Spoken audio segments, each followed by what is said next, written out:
What I do is inconsequential. Why I do what I do is I get to shorten people's journeys every day. What I love about our hospitality industry is that it's our mission to make people feel cared for while on their journeys. Together, we'll explore what hospitality means in the built environment, in business, and in our daily lives.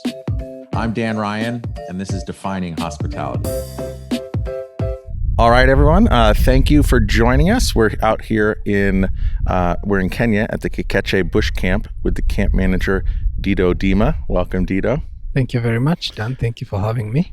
Thank you for allowing me to experiment in doing this out in the bush, because I do these on location sometimes, but never in such a beautiful, amazing environment with animals lurking out there that might want to have breakfast on us. Yeah. Yeah.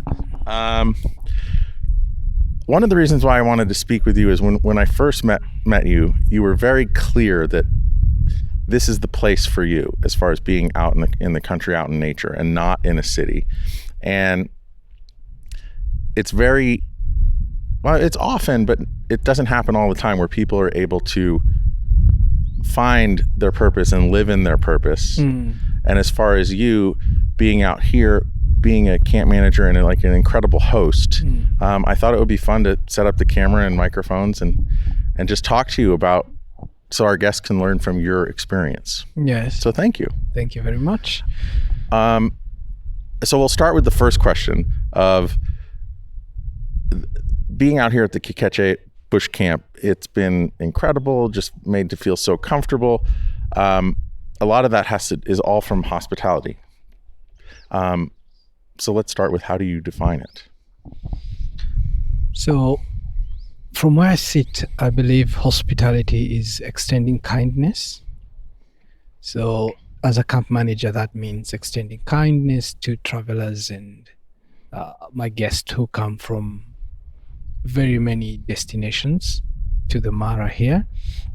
It's also that, for me, also extends to staff in the community. And one of the, to me also, allow me to add that hospitality is very dynamic for me, in that it's extending kindness, as I said, to the travelers who come from very different places, and also to the community around here, and also to staff. It's always very interesting. One thing that I really enjoy in my work is dealing with very different levels of hospitality. So one time you're dealing with a very sophisticated guest, from well-traveled guests from the States or Europe, and then you move back of house 30 minutes later, and you're dealing with one of your staff who's a community member who's never left the Mara, and he's giving you a challenge like, I have a problem, boss. My goats have been killed by leopards last night, and you're dealing with this problem. And 30 minutes later, you're dealing with a baggage issue, a baggage stuck in one of the airlines. So it's very varied, it's basically the different ends of the spectrum. Dealing with a community guy with a very... The life and death of a goat to a lost bag. Yes. and all things, that's a good spectrum, and all things in between. So that's all that I'm giving you in my daily life, what I deal with. And that dynamism is what I enjoy here in the bush. Yeah. Well, I think one of the other super interesting things, particularly that with respect to the goats or other cattle and livestock, is where this camp is situated. And sustainability comes up a lot as a theme in design and just overall business in these conversations that I'm having. But could you just tell me and the guests and the listeners a little bit about what makes this conservancy and camp unique as far as a model for travel and I guess like community conscious travel, if you will. And this model from our earlier conversations seems to be, I think it was the first one, and then it was replicated so that there's kind of it's not a zero-sum game. There's a win-win for the community and also the camp and the guests of the camp and camps within this conservancy. Yeah. So We are situated in Olare Motorogi Conservancy, and it's a community conservancy, meaning the land here belongs to the local community who've given it out for conservation.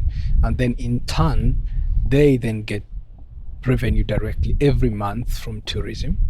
And they're also allowed to graze a certain time of the year. What this does is gives wildlife the habitat that they really need, desperately need, and also it addresses the community's interests, and that is livelihood. Into a Maasai, cows, very, very, very important part of that conversation. So it addresses then, as you're saying, it's sort of a win-win for both, one, tourism players, wildlife, and the community.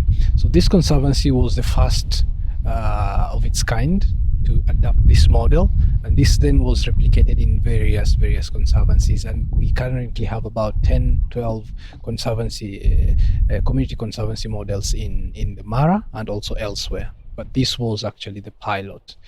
Back to camp in terms of sustainability, as you noticed, we run fully on solar. Kenya has sustainability gradings. So you have bronze, silver, and gold. We are at gold level, and every year we come to be assessed to see how much. So the goal is basically to leave very little footprint in nature. That comes in design, the way our tents are settled. Are we killing flora and fauna around there? So the way our tents are designed, then, if we are to fold this camp, it's fold and go without leaving any trace here. In terms of energy, we are fully on solar, 100%. In terms of how do we manage our waste, our garbage, and all these things. Yeah. So all our garbage here is recycled, first separated at source in the various departments and sections. Then some are reused, like the bottles and all this, in communities. And then some are sent then to Nairobi to a recycling plant to upscale, if you like. Yeah. So that's the sustainability message that we're sending. And for you to come, I know some travelers are like, we are traveling all this way and there's emission from travel. Yeah. But so we are trying to offset this, whatever emissions you've created of getting here. Yeah. And also in you traveling here, remember you're giving the conservancy a lifeline, you're giving wildlife a lifeline, you're giving the community a lifeline. So it's sort of a win-win if you look at it in terms of sustainability. Yeah, I enjoy that. And it's really a theme within a lot of the entrepreneurs I know, where it's not just about shareholders, it's about stakeholders. And here, the stakeholders being the communities, the farmers, the town, the conservancy, the wildlife, the fauna.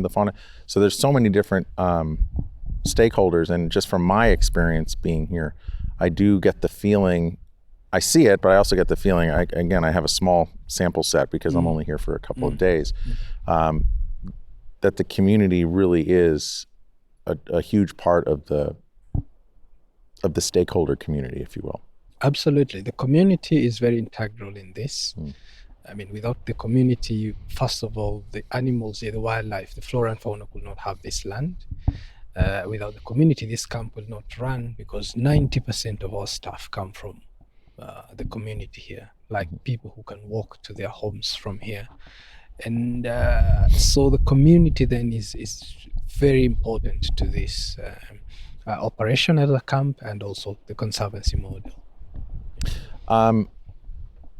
Going back to your career journey to where you are here, I was also struck by at an early age, you knew that you wanted to be involved in conservation. Yes. When was it that you found the intersection of, okay, I want to be in nature, I want to help with conservation, but how did you find the intersection of hospitality into that? So growing up, of course, I grew up in a conservation area, in a wildlife area. So naturally, then I fell in love with nature. Then through school, I was lucky enough to be called to a public university, and I was enrolled in hospitality. And then my challenge was then to merge hospitality and conservation. So I was lucky enough to go through a management trainee program, and I had an opportunity then to train in the city, and the resorts in the beach, and also in the bush. And of course, naturally, I realized then the bush running a camp would give me that opportunity to be in hospitality and also in a wildlife area. As I mentioned before, I don't function very well in the city. And Yeah. you remember, I just can't find my way. I can't understand how everyone is in a rush, how people don't say hi to each other in the morning. I know it doesn't make sense, but you get my point. Yeah. So also, a lot of the topics that come up are within hospitality, and with a lot of the guests that I have on revolve around people, because through all the things that I've learned in doing this podcast, sometimes people say, "Hey, Dan, how do you define hospitality?" And I don't know if there's a binary. There's not a black and white definition of it, but if you were to take like a Venn diagram of all these different ideas and stakeholders within what hospitality means, so much of it has to do with the people from the community, the guests, the people working here. But it's all about putting others first in a way that there's empathy, right? Absolutely. And because you have to attend to the needs and anticipate the needs of others and put others first. How did you, I guess, like, because all the people that I've seen here are just incredible, and there's from the guards to the cook to just all of the staff to your whole team. It's just been incredible. But there's kind of a thread that ties them all together. And so how do you, first of all, define like who are the best people to work here? And then how do you attract them and retain them? So first, as I said, hospitality is all about attitude. Then you train for the skill. So you really have to have that hospitality DNA in you. And good thing, the community here, naturally, most of the community here pride themselves as very hospitable people, and they enjoy extending hospitality. And as I told you, naturally, like for the Maasais, a guest is a blessing. So they did not really see it as work. Back to how we attract the right people and then maintain them, it's really through giving the locals, the community, an opportunity to grow. Like most of the guides, most of the staff here, I'll give you an example of your guide, Benja. I mean, from the local community, just went to high school from a very poor background. He was taken by Kicheche, and he started as a room cleaner. And of course, the owners of this camp were guides before, and they noticed this guy has the guide's DNA. And they took him to a guiding school, paid for by Kicheche. And then again, now he was then given an opportunity to work for Kicheche, and he's now 22 years with Kicheche. Wow. Yeah. So that level of then loyalty is by giving people genuine opportunity to grow and understanding them. And of course, retraining and training them to the point that they understand a lost luggage is important. As important as a dead goat. Yes. So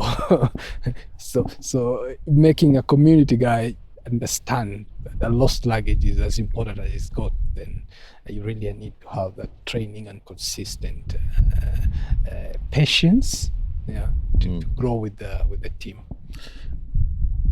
So then thinking about growth, because again, I feel people are always changing. Needs of all the stakeholders are always changing. How do you continue that growth mindset with the team here as a leader? One is continuous training, and also one nurturing people's interest. People's interests change. Someone started as a room steward, now wants to grow into a guide. You have to appreciate that and not be like apprehensive and say, hey, why do you want to move from the rooms? And no, you have to understand interests of people change, and you try then to support them in that change. Yeah. So it's just being dynamic and just keeping abreast of the travel world, what the guest needs. Like Corona came with a different ball game. So you have to make people understand that I know we've been doing this way. Now there's a change. Now we have to keep on doing in a different way. So it's just keep on improving, keep on making people interested, and also offering them training opportunities. Now, as far as the other stakeholder in Kicheche, the guest, for those who haven't been on safari and they come here for the first time, there must be people who are comfortable, and then there must be people who are very uncomfortable because there are a lot of big animals around here. Yeah. Do you have any story of a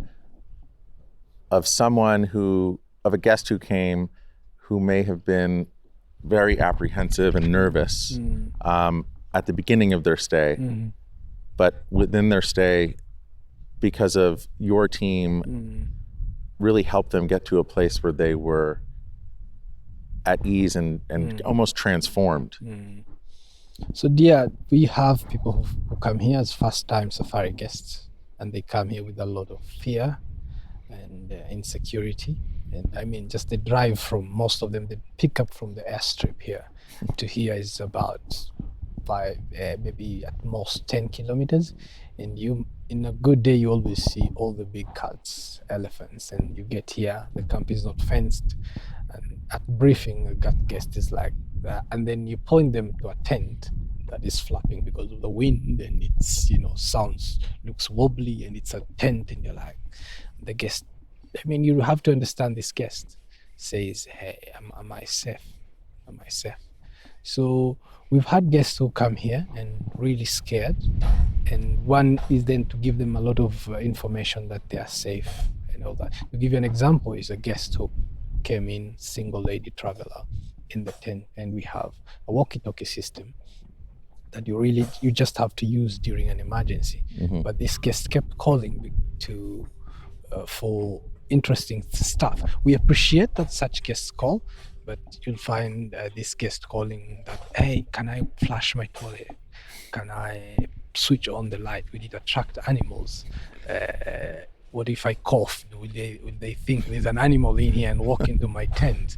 If I snore, I might sound like an animal and walk into the tent. So all these is questions we get. They're very interesting. Of course, the common Maasai man who's used to sleeping outside is like, really? Are they that scared? But then again, it's the environment that we're in. Same way, the same Maasai, if you take him to the city, is like, oh my God, all these vehicles, am I safe? So it's how do I cross the street? How do I cross the street? And, it's really people adapting to the environment and just getting used to it. Yeah. Well, I can say I woke up the other night and I heard something outside my window, and I looked, and there was a huge Cape buffalo just like eating grass and rubbing its nose on the tent post. Yeah. And they're huge. Yeah, they are. But huge. I felt very safe. I didn't feel, I was more curious. I wanted to watch them or her. I don't know. Well, are you tempted to call the walkie-talkie? No, I didn't want to wake you up. No. Good call. But I knew you were there. Just knowing you were there made me feel safe. So if you go back to okay, so you always wanted to be in the bush and conservation. When did you know that you wanted to find that hospitality path for you? I'll say then probably around 22 years when I was in uni. That's when I realized hospitality is where I want to be. And then, of course, contribute to conservation so that I can be in both conservation and hospitality. So I would say second year of uni, yeah. Okay. So it's incredible what you guys have built here. As you see where we are now and all the efforts that you're taking with the community, the guests, the environment,